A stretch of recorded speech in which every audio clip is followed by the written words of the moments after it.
Muito já fizemos graças à colaboração de todos, mas ainda há muito por fazer. Conheça melhor a APAEP através do nosso site www.apaepcampus.org ou pelo Instagram @apaepcampus. Lute hoje pelo futuro do seu filho amanhã.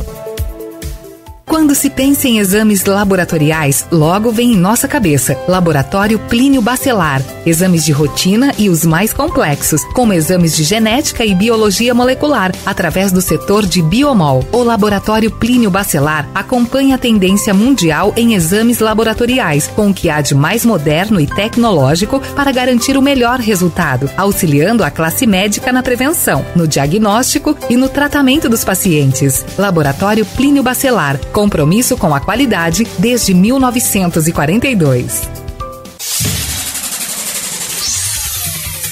Começa agora o Folha no Ar, primeira edição.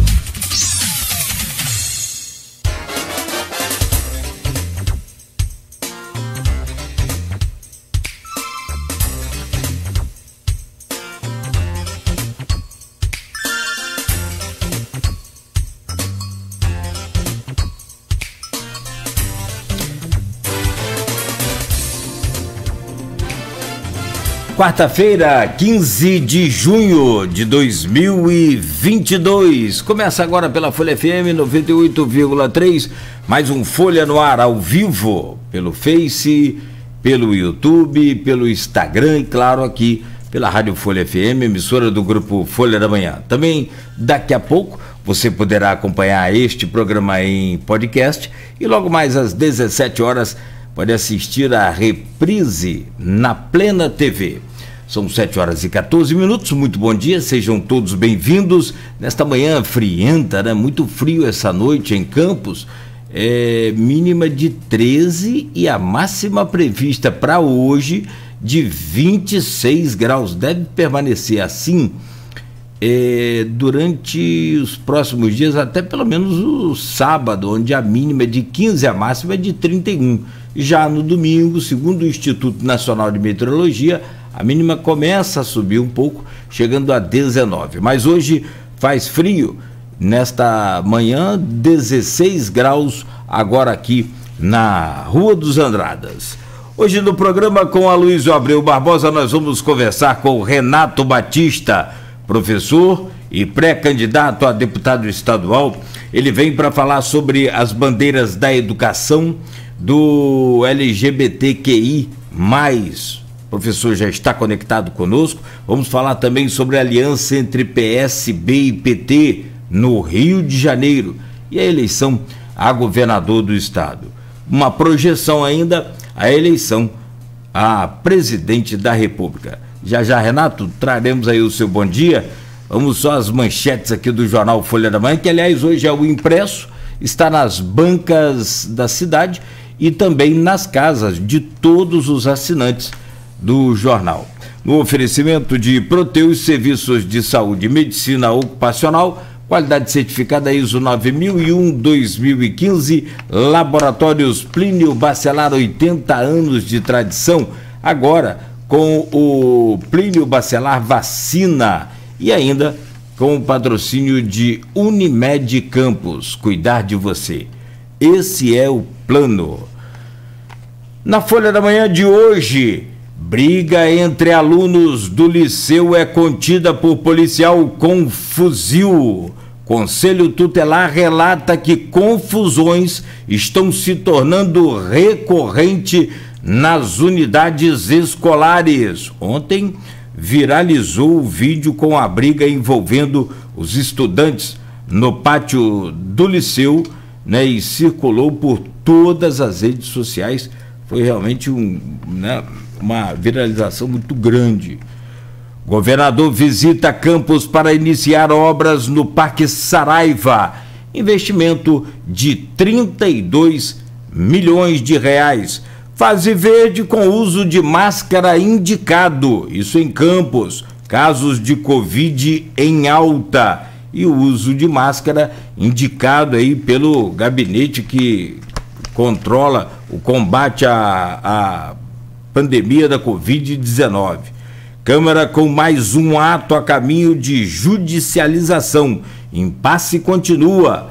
Dados da Firjan, região tem saldo positivo de empregos registrados. Celebração dos 172 anos de São João da Barra com Felipe Araújo. Subsídio do diesel entre as propostas para o transporte público de Campos está na capa da Folha da Manhã de hoje do Jornal Impresso. Equipes estão atuando no período da noite no centro de Campos. Trabalhos seguem, mas não há prazo de conclusão. Ainda na Folha da Manhã, Lula versus Bolsonaro nas pesquisas e IBGE. É o ponto final, página 4 hoje do jornal Folha da Manhã. E entre aspas, traficante armado não é cidadão. Essa frase foi cunhada ontem aqui no programa Folha no Ar com o entrevistado Alan Turnovski, delegado e ex-chefe da Polícia Civil no estado do Rio de Janeiro. Bom, 7h19, deixa eu trazer o bom dia do Renato Batista, professor e pré-candidato a deputado estadual, conosco nesta manhã. Renato, bom dia, seja bem-vindo, é uma honra sempre poder recebê-lo aqui no programa. Seu microfone. Olá, bom dia Cláudio, bom dia Luísio, bom dia população de Campos, né? Minha terra natal, essa cidade que eu tenho muita honra de ter estreita relação, né? Então que tenhamos aí um ótimo dia, uma ótima entrevista, e que a gente possa refletir aqui um pouco sobre a nossa conjuntura política, né? E também falar sobre a minha possível candidatura, né, a deputado estadual, basicamente aí pela região norte fluminense, né? Também capital, de certa maneira. Então, estamos aqui para a gente poder fazer ótimas reflexões. Perfeito. Trago o bom dia também do Aloysio Abreu Barbosa, hoje conosco. Aloysio, bom dia, seja bem-vindo ao nosso Folha no Ar. Bom dia, Cláudio Nogueira. Bom dia, Renato. Vamos conversar nos 3 próximos blocos sobre a sua pré-candidatura e sobre a análise da conjuntura eleitoral, sobre suas bandeiras, né? E sobre a análise conjuntural que nos espera nesses exatos, hoje, 111 dias para 2 de outubro. Nosso bom dia especial sempre a 2 categorias que nos acompanham nesse início de jornada, de segunda a sexta-feira. Os motoristas de aplicativo, os taxistas, estão sempre nos acompanhando, nosso bom dia.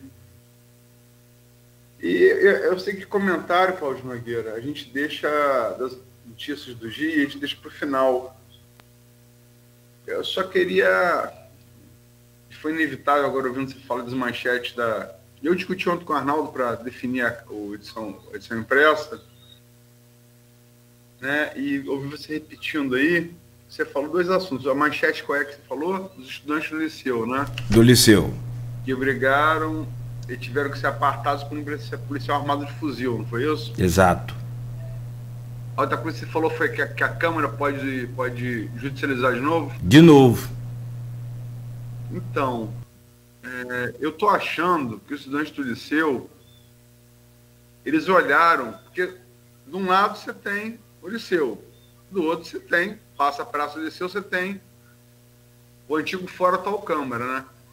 Eu estou achando que os estudantes olharam do outro lado da praça e se inspiraram nos vereadores de Campos, porque briga para ser apartado do policial de fuzil foi a Câmara de Campos, né? Agora virou o Liceu. Eu estou achando que os estudantes se miraram no exemplo do nosso digníssimo representante da Casa do Povo.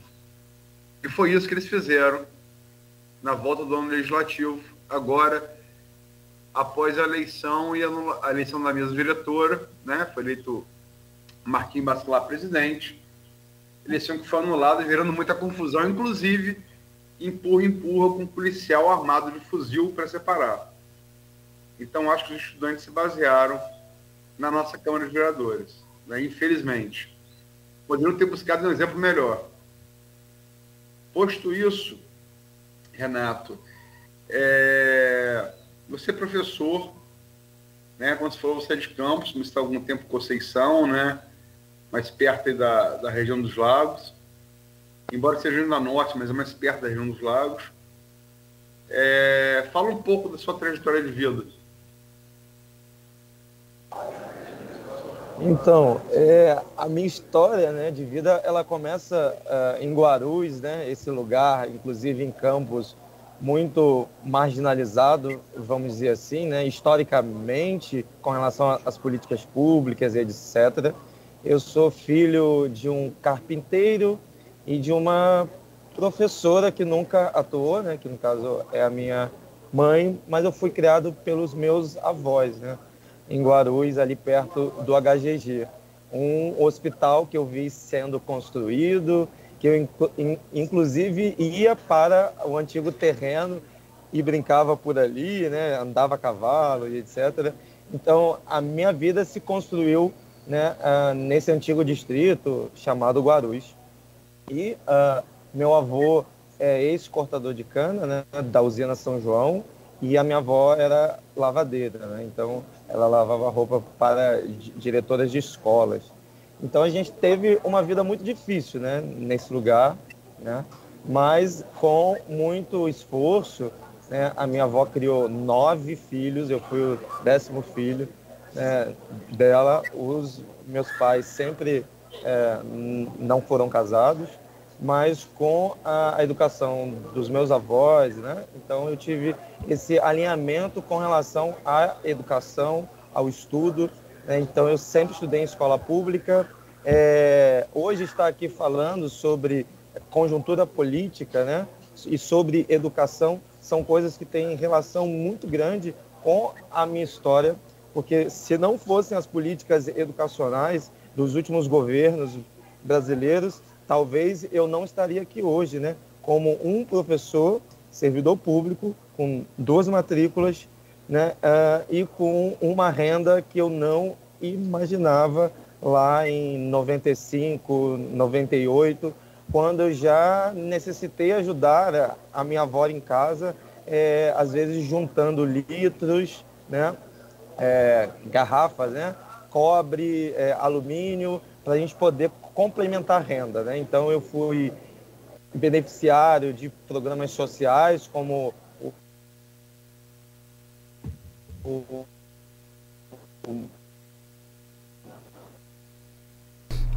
Travando aí a sua Bolsa Família, fui também de um programa beneficiário do governo da... Então eu tive, né, essas políticas públicas na minha história.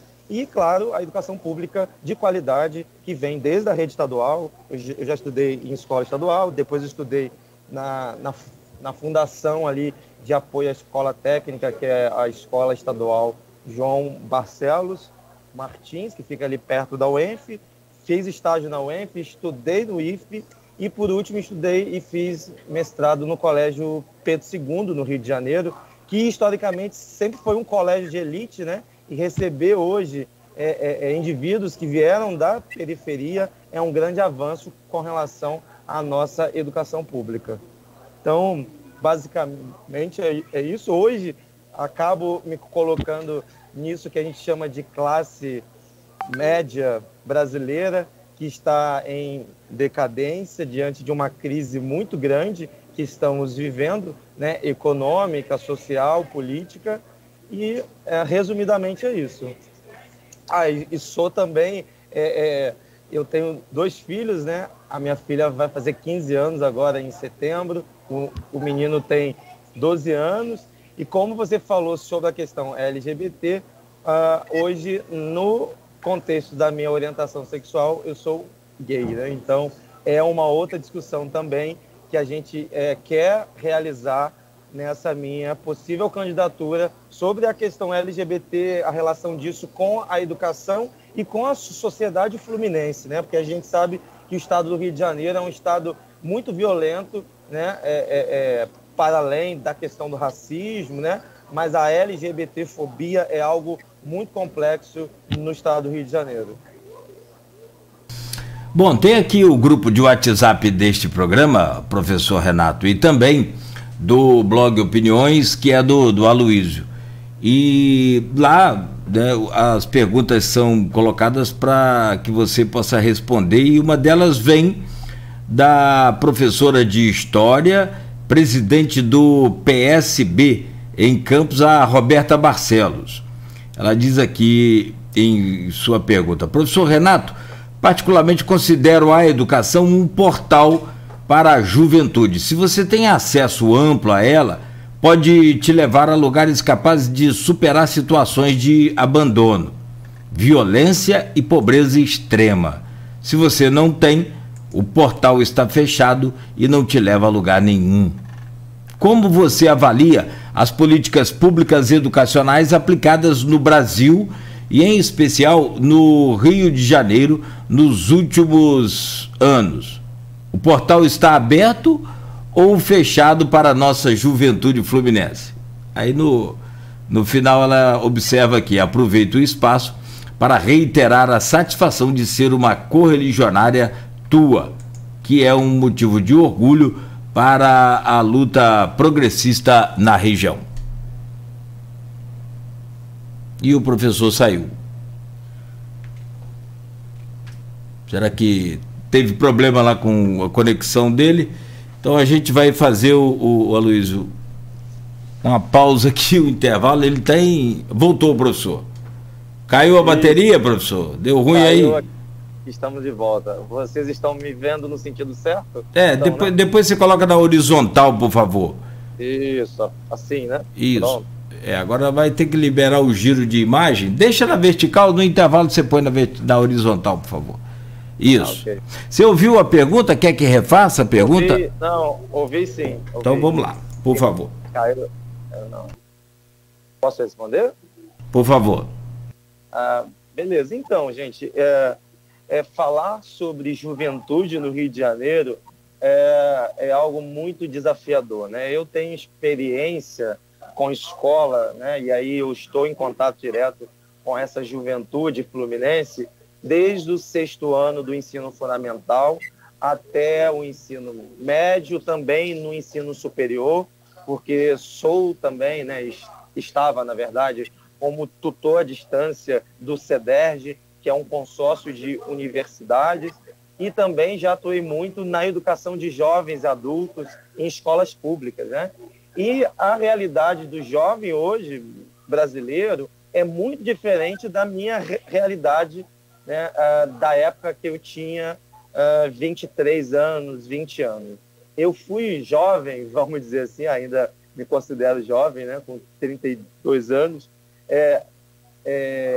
Eu considero que hoje os jovens eles têm um grande desafio, né, de entrar no mundo do trabalho e de também conseguir estudar, não só em um estado do Rio de Janeiro, mas em um Brasil de maneira geral, né? Eu me recordo que eu só consegui fazer a minha graduação no Instituto Federal Fluminense graças às políticas públicas da época, na época era Dilma, né? Que dentro do Instituto Federal Fluminense garantia subsídios, e aí eu tinha ajuda de custo para poder me alimentar, para poder adquirir o valor do ônibus que eu ia e vinha. Eu pegava 2 ônibus para ir para o IFE e 2 ônibus para retornar para casa em Guarulhos.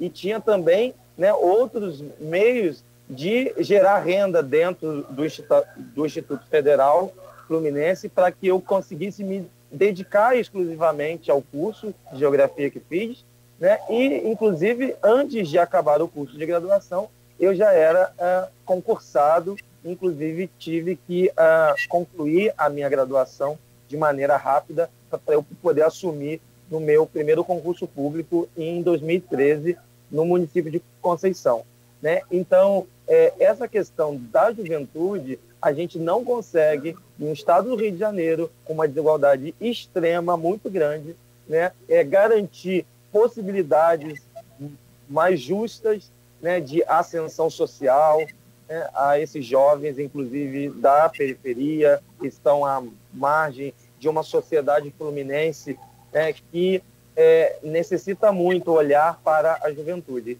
E falando de educação, de escola, a gente tem essa notícia aí muito triste, né, do Liceu. Infelizmente, né, o ensino médio na rede estadual é hoje uma complexidade. A gente tem uma carência de educadores muito grande.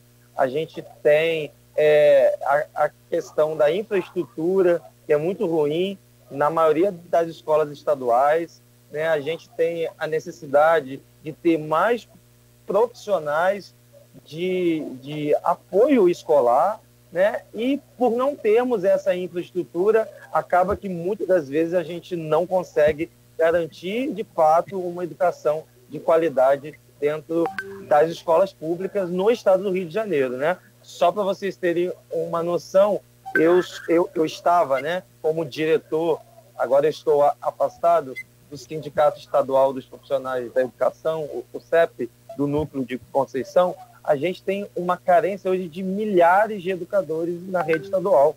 Hoje a gente tem alunos que entram na escola 7 horas da manhã e só tem aula até 8h40, só tem aula até 9h50, né? E a gente, como que a gente vai conseguir avançar com relação à garantia de direitos para essa juventude se o mínimo não está sendo oferecido, né, que é a educação pública? Então é um grande desafio, né, a nível estadual, da gente poder alinhar essa educação pública estadual. E aí não só com relação à SEDUC, mas como relação ao ENF, né? A gente tem a nossa universidade, o Norte Fluminense, que é reconhecida internacionalmente, né? E que a gente necessita de criar políticas de certa maneira,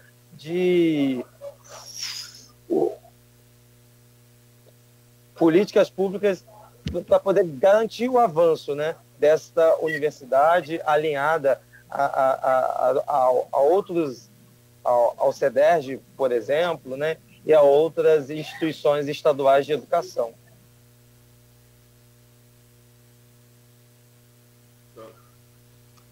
Tá ok? O áudio deu uma falhada para mim no final. Tá ok. Áudio e vídeo aqui. Eu tô tendo problemas em um áudio do Renato e com o seu vídeo, Nogueira. Tá tudo bem? Tá. Vocês, tudo bem, né? Eu tô ouvindo de boa também. Então vamos lá. Renato, e você citou no início da resposta à pergunta da Roberta, você citou o fato de ser pai de 2 filhos e de ser homossexual, se bem que você se identifica também como bissexual, até porque você teve 2 filhos, né? Quer dizer, a gente fica meio entre os dois, né? Como é que se deu isso como opção pessoal? Se você quiser falar, logicamente que é uma opção pessoal, mas como é que se deu isso como uma transformação de uma bandeira política? Então, eu estou há 10 anos em sala de aula, né? Estou há 10 anos em contato com indivíduos dentro de escola e também da minha trajetória. Existe uma coisa, né? Existe uma questão, né? Que é o sofrimento que eu analiso desde quando eu entrei na escola pública, inclusive, né, do acolhimento, né, desse público LGBT dentro das escolas. Não só, né, de alunos, mas também de profissionais da educação que, por conta do conservadorismo dentro das redes de educação, é algo que é entristecedor, porque a escola é um ensaio para a vida. A escola é um lugar, é uma microsociedade, vamos dizer assim.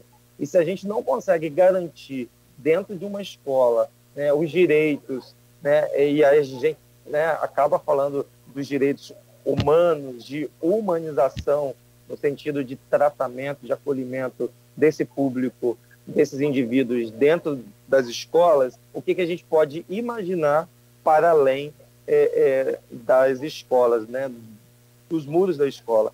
E aí, inclusive, estudos, né, por exemplo, um estudo de 2016 da Ordem de Advogados do Brasil apontavam que 82% das pessoas trans e travestis abandonaram os estudos na educação básica, né? Então, assim, é algo muito grande, né? E aí, se a gente defende os direitos a todos, e aí a gente tem que também entender o que está acontecendo dessa evasão, né, desses indivíduos LGBTs, né, nas escolas.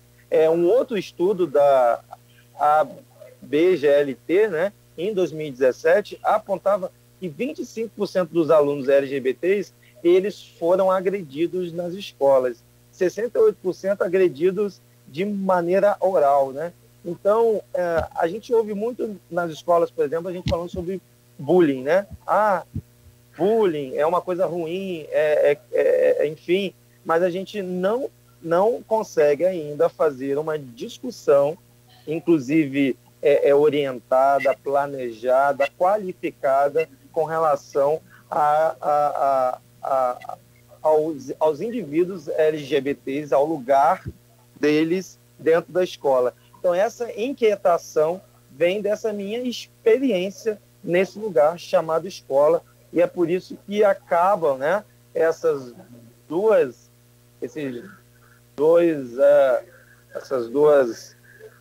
dois caminhares aí, vamos dizer assim.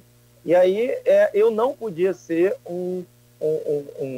eu ainda serei, né, um candidato, mas eu não poderia refletir politicamente sobre a minha vida e sobre o contexto que eu atuo sem relacionar a educação e essa questão LGBT, e por ser também hoje gay, e como o Aloysio falou, né, ter sido já bissexual, e eu entendo que futuramente eu posso retornar a ser bissexual, porque eu entendo que existe uma coisa chamada orientação sexual, e a vida ela vai nos colocando aonde as nossas experiências e influências da vida nos leva, né? Inclusive, eu não disse, mas sou também muito cristão, né? Católico, né? E tenho encontrado, inclusive, dentro da Igreja Católica, movimentos de acolhimento desse público LGBT dentro da igreja. É claro que na capital do Rio de Janeiro e não ainda no interior. Muito bem. Seu microfone, Aloysio, por favor. Desculpa, perdão. Eu estava espirrando e aí eu selecionei o microfone para não interromper o Renato. Desculpem. Campos é um tradicional centro católico e, além disso, Campos tem uma particularidade. Você é católico, você sabe, né? Campos hoje foi pacificado em relação do tradicionalismo com o Vaticano, mas antes disso, Campos era o único lugar do mundo, fora Paris, que você tinha um cisma, e fruto disso, com os tradicionalistas, né? E fruto disso, Campos é o único lugar fora de Paris que você tem 2 bispos, né? Uhum. Um bispo diocesano e um bispo da matriz tradicionalista. Então, Campos tem uma história grande com o catolicismo e também com a sua vertente mais tradicionalista. Agora, como é que você acha que essas bandeiras, Renato, elas se fundem politicamente? A da educação e a do movimento LGBTQI+. Então, Aloysio, eu participei de uma audiência pública, né, através, inclusive, de um alinhamento que a gente fez dentro do CEP para a gente poder ir lá nessa audiência pública e escutar o que a Secretaria de Estado de Educação ia falar sobre essa questão LGBT nas escolas, né? A única coisa que o representante da Secretaria de Educação soube falar é que hoje nas escolas são garantidas alguns direitos, por exemplo, o nome social no diário escolar, né? Por exemplo, algumas escolas que recebem alunos trans, eles têm que garantir o WC, né, separado. Então, uma série de exigências, né, para poder a gente fazer um acolhimento mais humanizado dentro das escolas. Mas o nosso exercício, inclusive dentro do PSB, né, dentro inclusive de um setorial LGBT que a gente tem dentro do partido, é da gente, além de refletir, criar políticas públicas para poder garantir, né, garantir, de certa maneira, maior dignidade a esse público LGBT no Rio de Janeiro, né? E aí a gente tem, por exemplo, no Rio, um programa muito antigo chamado Rio Sem Homofobia, que hoje é Rio Sem LGBTfobia, que articula a nível estadual em diferentes regiões do Rio de Janeiro essas questões, né? A questão da educação, a questão da saúde pública, né, que é um grande desafio, e a questão da conscientização. Enquanto a gente não trabalhar nesse sentido, né, e aí, retornando à audiência pública, a Secretaria de Estado de Educação, ela não soube falar sobre quais cursos, qual tipo de formação continuada é oferecida aos profissionais da educação sobre essa questão LGBT. Né, e aí, quando a gente fala da questão LGBT, a gente está falando sobre diversidade na escola, né? Porque não adianta a gente correr, dizer que isso é um absurdo, etc., se a gente não cair na realidade das escolas que estão recebendo a cada dia mais alunos, né, em suas múltiplas orientações, né, da vida, né? E, inclusive, um grande desafio, às vezes, com os familiares. Só um exemplo, uma vez eu recebi numa escola uma mãe de aluno que chegou com uma outra mulher e que, na verdade, eram duas mulheres que eram responsáveis por uma criança, né? Por uma menina do 6º ano. E foi um escândalo na escola. Isso agora em 2019, 2018, e parecia que a gente estava no século XX, né? E não no século XXI. Então, essas questões, né, elas criam discriminação, né, e não garantem o que a gente chama de Estado democrático de direito. Eu acho que a gente tem que deixar de lado os nossos fundamentalismos religiosos, e aqui eu estou falando como católico, né, e que a gente tem que separar uma coisa da outra. Uma coisa é o Estado democrático de direito, a Constituição, os direitos, e o Estado que é laico. E uma outra coisa é a minha religião, que tem o dogma, os dogmas, no caso, a sua história, as suas origens, né? E eu, particularmente, não sou extremista, né? Então, por isso que eu entendo que existem limitações em certas colocações que a gente deseja, às vezes, realizar com relação a essa articulação entre educação, igreja e questão LGBT. Esse tema é extenso, né? É longo, e eu acho que a gente pode abordá-lo aqui sempre. Vamos fazer sempre isso. Meu caro Renato, quero te pedir licença, rapidamente, Aloysio, para a gente fazer uma pausa aqui para o intervalo, e a gente volta a seguir, agora virando um pouco a chave no próximo bloco, mas a entrevista é ao vivo, né? Sabe, tem sempre um retorno, às vezes a pauta anterior. Vamos falar sobre política também. Próximo bloco, ok? No oferecimento de Proteus Serviços de Saúde e Medicina Ocupacional, com a qualidade certificada ISO 9001-2015, Unimed Campos, cuidar de você. Esse é o plano. Laboratórios Plínio Bacelar, 80 anos, agora lançando o Plínio Bacelar Vacina. Voltamos em instantes.